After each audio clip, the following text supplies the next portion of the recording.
मुंबई अहमदाबाद महामार्गावर पालघर जिल्ह्याच्या हद्दीत सर्वच दुकानं आणि हॉटेलांवर गुजराती नावांच्या पाट्या लागलेल्या आहेत। ठाण्यातील घोडबंदर रोड ते अचाडपर्यंत अनेक दुकानांवर या पाट्या आहेत। राज्यामध्ये मराठी नावाच्या पाट्यांची सक्ती असताना देखील सर्रासपणे गुजराती पाट्या पाहायला मिळतात। त्यामुळे पालघर महाराष्ट्रात आहे की गुजरातमध्ये असा प्रश्न आता विचारला जातोय।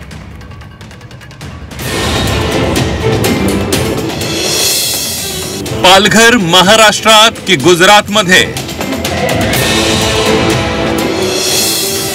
पालघरमधील हॉटेल्सवर गुजराती पाट्या।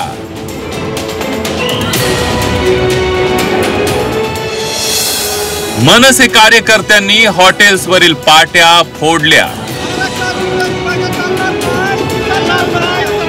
राज्यामध्ये व्यवसाय करणाऱ्या हॉटेल आणि दुकानांवरील मराठी पाटी लावणं बंधनकारक आहे आणि जर मराठी पाटी नसेल तर कारवाई करण्यात येते।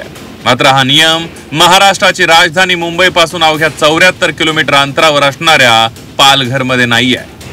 पालघर महाराष्ट्रात आहे, पण पालघरमधील हॉटेल्सवरील पाट्या पाहिल्या की आपण जणू गुजरातमध्ये आलोय असा भास होतोय। मुंबई अहमदाबाद महामार्गावरील पालघर जिल्ह्याच्या हद्दीतील घोडबंदर ते आच्छाड पर्यंतच्या बहुतांश हॉटेलच्या पाट्या गुजराती भाषेत लावण्यात आल्या। त्यामुळे महामार्गावरून पालघर जिल्ह्यात प्रवेश करताना आपण गुजरातमध्ये आलोय असं वाटू लागतं। महामार्गालगतच्या मीरा रोडमध्ये हिंदी सक्ती विरोधात आंदोलन होत असताना महामार्गाच्या गुजरातीकरणाकडे मात्र दुर्लक्ष केलं जात आहे। मुंबई अहमदाबाद महामार्गाचं 6 पदरीकरण झाल्यानं वाहनांची वर्दळ आहे। वर्दळ वाढल्यानं महामार्गावरील हॉटेलच्या संख्येत वाढ झाली आहे। घोडबंदर पासून गुजरातच्या हद्दीपर्यंत मोठ्या प्रमाणावर हॉटेल्स आहेत। मुंबई अहमदाबाद महामार्गावर 100 ते 125 किलोमीटरवर गुजराती सीमा आहे। महामार्गावरून गुजराती आणि अन्य भाषिक प्रवाशांची ये-जा असते। हॉटेल्सचे बहुसंख्य मालक महाराष्ट्राबाहेरचे आणि गुजराती आहेत। गुजराती गिरायकांना आकर्षित करण्यासाठी गुजराती पाट्या लावण्यात आल्या। या गुजराती पाट्यांविरोधात मनसे आक्रमक झाले आहे। झी 24 तासने बातमी दाखवताच मनसेनं बातमीची दखल घेतली। पालघरमधील हॉटेल्सवरील गुजराती पाट्या मनसेच्या कार्यकर्त्यांनी फोडल्या।